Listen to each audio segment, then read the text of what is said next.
Le point sur l'actualité, bienvenue à tous. On commence avec les concertations nationales. Le secrétariat technique sera nommé ce mardi. L'annonce a été faite par le président du Sénat, Kengo Adondo, ce lundi à l'issue d'une réunion avec Obama Minaku, co-président du Présidium au Palais du Peuple. Plusieurs points ont été examinés au cours de cet échange. Les deux présidents du Présidium ont confirmé la tenue des concertations dans quelques jours. Crispin Chibasso. Après cette poignée de main, les deux présidents du Présidium des concertations nationales, nommés par le président de la République, Joseph Kabila Kabange, ont longuement conféré au Palais du Peuple. Obama Minaku et Kengo Adondo ont démontré leur volonté de voir les assises des concertations nationales se tenir dans un bref délai. Faisant la restitution, Léo Kengo Adondo a précisé sur les thématiques des concertations nationales. Les concertations portent sur 5 thématiques. Réforme institutionnelle, économie, secteur productif, finances publiques, démobilisation, désarmement, réinsertion et rapatriement des groupes armés, conflits communautaires, paix, réconciliation nationale et enfin décentralisation et renforcement de l'autorité de l'État. La machine des concertations nationales tourne déjà et les composantes n'ont pas été oubliées. Nous allons, dans les jours qui viennent, recevoir les 3 composantes, la majorité, l'opposition et la société civile. L'harmonie, la complicité et la complémentarité caractérisent le Présidium des concertations nationales, co-présidé par Obama Minaku et Kengo Adondo. Il y a une coprésidence, le président du Sénat et le président de l'Assemblée nationale, et donc c'est d'une seule voix que nous exprimons. Combattre la balkanisation de la RDC par l'établissement de la concorde et la cohésion nationale, c'est le but primordial des concertations nationales. Affaire ultimatum de la MONUSCO, la mission de l'ONU pour la stabilisation au Congo n'est pas revenue sur sa décision de traquer tout détenteur illégal d'armes à feu à Goma et ses environs. Le porte-parole militaire de la MONUSCO, le lieutenant-colonel Félix Sobas, a tenu à faire cette mise au point ce lundi. Il n'y a donc pas eu, selon lui, un rétropédalage de la MONUSCO, comme cela a été rapporté par certains médias. Les précisions avec Gloria Kumwimba. Alors que la nouvelle brigade d'intervention avait fixé aux rebelles un ultimatum de 48 heures, ordonnant leur désarmement, le commandant de la force était finalement revenu sur cet avertissement. Pour lui, cet ultimatum n'en était pas vraiment un, mais plutôt une opportunité pour les groupes armés de coopérer. Et ce lundi, le porte-parole militaire de la MONUSCO a voulu éclaircir l'opinion sur cette confusion. Jusqu'à preuve du contraire, nous sommes restés conformes à notre déclaration.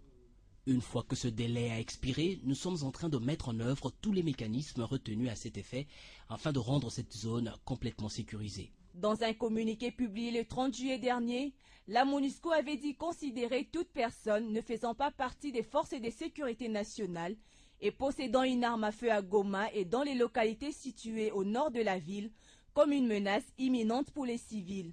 Quelques heures seulement après le lancement de cet ultimatum, s'ouvrait dans la capitale kenyane un sommet réunissant les chefs d'État des Grands Lacs. Et selon des sources à Nairobi, le président ougandais Yoweri Museveni aurait fait part de ses préoccupations à Mary Robinson, l'envoyé spécial de l'ONU dans la région. Il estime qu'avec cet ultimatum, la MONUSCO risquait de mettre de l'huile sur le feu, alors que les négociations entre le M23 et le gouvernement congolais sont déjà au plus mal, des négociations chapeautées justement par le président ougandais. Et au quartier général de l'ONU, on assure qu'il s'agissait simplement d'un problème de communication, d'autant que la zone de sécurité concernée n'englobe pas les positions sous contrôle du M23. Cet ultimatum de la MONUSCO avait le total soutien du gouvernement de la RDC parce qu'il s'inscrivait dans le droit fil des recommandations faites à la MONUSCO par la résolution 2098 du Conseil de sécurité des Nations Unies, avait déclaré le porte-parole du gouvernement congolais, Lambert Mende. Autre chose, comme chaque lundi, la troïka stratégique s'est tenue à la primature. Vous vous rappelez sans doute que le gouvernement avait publié un rapport élaboré par les consultants sur le phénomène de commerce triangulaire, un phénomène qui contribue à une augmentation de prix des biens de consommation. C'est justement ce point qui était au centre des échanges à la primature et le gouvernement a levé l'option de soutenir certains opérateurs congolais œuvrant dans ces secteurs. Et s'agissant du prix du ciment gris, le vice-premier ministre et ministre du budget, Daniel Moukoko Samba, a promis l'arrivée d'un tonnage important. On l'écoute. Au cours de la réunion d'aujourd'hui de la troïka stratégique,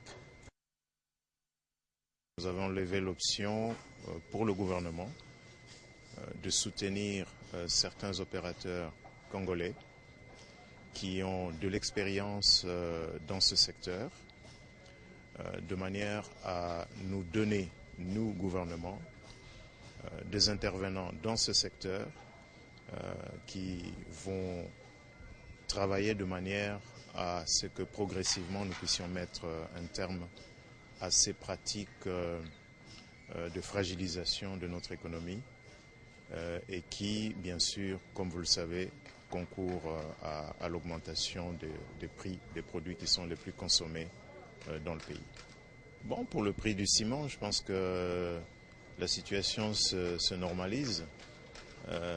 Ce à quoi on a assisté, c'était simplement le fait de la spéculation à cause du ralentissement de l'importation du ciment gris dans le pays pendant une certaine période. Les choses vont se normaliser progressivement. On attend l'arrivage de tonnages importants de ciment qui devront donc, nous l'espérons, concourir à la stabilité dans ce secteur. Diminuer le coût des importations en favorisant la consommation locale pour améliorer la situation alimentaire des Congolais reste la priorité de la réserve stratégique générale. Et en dehors des champs des vivres de première nécessité, Nsita Wakenge, directrice générale de la réserve, se penche aussi sur l'élevage pour un développement agroalimentaire local. L'agriculture n'est pas le seul apanage de la réserve stratégique générale, dont la mission est de faire face à toute situation de crise alimentaire éventuelle. L'élevage aussi fait partie intégrante de la lourde mission que le chef de l'État Joseph Kabila leur a donnée, celle de permettre à sa population de consommer congolais en vue de favoriser la production locale pour diminuer l'importation de produits de première nécessité. Ici sont entretenus des porcs, dindons, poules, canards, des étangs fortement poissonneux. Plusieurs autres activités agroalimentaires sont en étude pour permettre à ce que ces terrains puissent être utilisés à bon escient. Preuve que la directrice générale de ces structures, Nsita Wakenge, ne cesse de multiplier des stratégies pour le bien-être de la population. Sur ce même site, la récolte du manioc est abondante, destination le site d'Mbenzale pour sa transformation. Autant d'initiatives à impact visible que la réserve stratégique générale ne cesse de concevoir, tant en milieu urbain que ruraux. Sachez également que l'exploration sur le Graben Albertine au nord-est de la République démocratique du Congo a déjà commencé.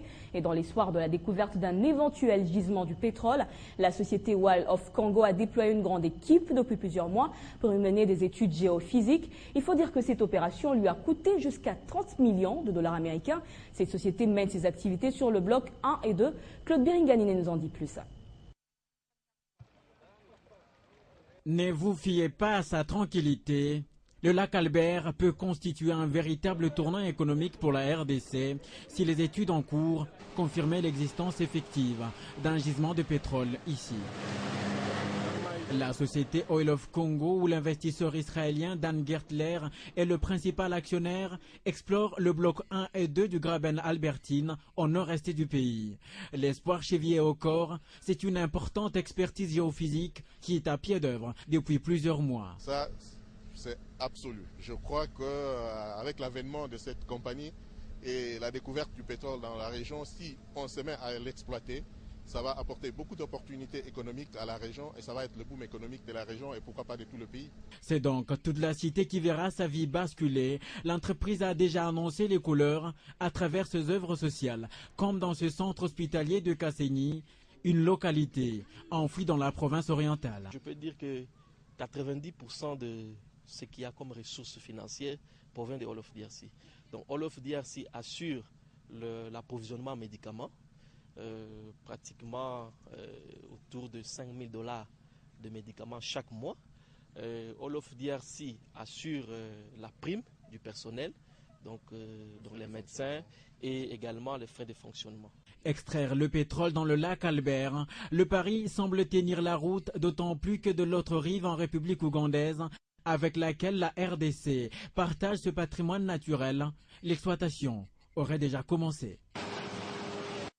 On prend le large dans ce journal après la victoire de Robert Mugabe pour un nouveau mandat à la tête du Zimbabwe. Déjà des réactions des chefs d'État. Ce lundi, c'est Jacob Zuma d'Afrique du Sud qui a annoncé son soutien à Robert Mugabe. Le chef de l'État sud-africain a même appelé l'opposition zimbabwéenne au respect de cette victoire. Sur cette photo, la frontière qui sépare les deux nations. Une frontière commune de deux anciennes colonies britanniques, point de passage des nombreux travailleurs immigrés zimbabwéens installés en Afrique du Sud, dont le nombre est estimé à 2 millions environ. C'est peut-être ça qui explique le fait que le gouvernement sud-africain soit le premier à se manifester en faveur de la victoire de Robert Mugabe. En effet, Jacob Zuma a félicité dimanche 4 août son homologue zimbabwéen pour sa réélection. Le chef de l'État sud-africain a également appelé tous les partis à accepter le résultat que l'opposition rejette en dénonçant des fraudes. Situation qui ne change en rien la position de Jacob Zuma, qui soutient que l'Afrique du Sud est prête à poursuivre son partenariat avec le Zimbabwe dans la poursuite d'une coopération mutuellement bénéfique. Espace de liberté et refuge pour de nombreux opposants africains, l'Afrique du Sud est fréquemment accusée de fermer les yeux sur le manque de démocratie chez ses voisins. En réaction, l'Alliance démocratique, principal parti d'opposition dans le pays, a réagi immédiatement. Ses membres accusent le chef de l'État de miner la démocratie en félicitant son ami Mugabe pour son élection, selon eux, volée. Ils indiquent que ces félicitations sont non seulement extrêmement prématurées, vu les très sérieuses irrégularités notées dans les élections, mais honteuses, légitimant des pratiques non démocratiques durant une élection.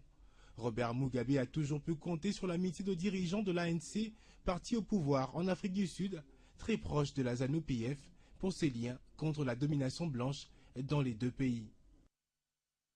On revient à Kinshasa, on en sait un peu plus sur le programme des obsèques du chantre chrétien Alain Moloto, président fondateur du groupe Adorant l'Éternel, qui s'est éteint vendredi 2 août. Après une longue maladie, la levée du corps est prévue pour le vendredi 9 août prochain et sera exposée au stade des Martyrs. À ce sujet, le président de l'association des musiciens chrétiens du Congo, le frère Patrice Ngoï Moussoko, depuis la province du Bandundu, il se trouve actuellement, a appelé tous les musiciens à se mobiliser pour rendre un hommage mérité à l'un des leurs. Il a été joint au téléphone par Kadikou Laba. Oui, c'est vrai, c'est touchant. Avant de quitter Kinshasa, parce que je suis absent à Kinshasa, j'étais avec Alain Moloto à des reprises, j'ai parlé avec lui, mais qu'on ne connaît pas le jour de la mort. Là, je viens d'apprendre ça juste hier, parce que je suis en province, je suis déconnecté vraiment de tous les réseaux téléphoniques. Et là, je rentre déjà, et je crois, demain mardi, le soir, je serai déjà à Kinshasa. Et je profite de cette occasion pour appeler tous les yaya, tous les aînés, parce qu'on vient de m'apprendre que tout le monde peut en province, il y a un déplacement, les aînés de la musique chrétienne. Et là, je leur demande vraiment de causer avec leurs producteurs, leur demander cette faveur que nous devons tous être autour de notre frère qui vient de nous quitter. Nous devons tous rentrer cette semaine. Et je profite de cette occasion que dès que je rentre, je verrai un peu la famille. Si on pouvait nous accorder cette mesure de grâce, que le corps de notre frère puisse être la semaine qui commence là. Et je demande aussi à tous les musiciens chrétiens de contacter le bureau, parce que le bureau de l'AMCC, notre comité, a réunion chaque fois sur Kimbondo 441. Et tout de suite là, comme je vous parle, ils sont déjà en réunion. Et restons unis et essayons vraiment de faire un effort afin que les gens sentent que nous sommes vraiment un. Tous les jeunes talents, faites-vous enregistrer, parce que nous devons organiser même la louange, l'adoration à l'honneur de notre Seigneur ce jour-là. Nous devons nous organiser, ma soeur, parce que notre frère est un grand responsable, Alain Moloto. Il a une famille et les enfants qu'il a laissés, et nous devons nous mettre ensemble pour parler un peu à ce sujet, voir comment la famille pourra s'en sortir, parce que nous, désormais, nous restons à jamais leur papa. Nous devons nous organiser, je crois, c'est pas au téléphone que je peux vous relater tout, et puis surtout vous dire les programmes que nous devons tracer. En sport, nous parlons des compétitions africaines interclubs qui se sont déroulées sur le continent pour le compte de la deuxième journée de la phase des groupes. En Ligue des champions de la CAF, l'AC Léopard de Dolisie a battu Zamalek 1-0 et le national Al Ahly du Caire a courbé les Chines à domicile devant les Sud-Africains d'Orlando Pirates. Score de la partie 0-3.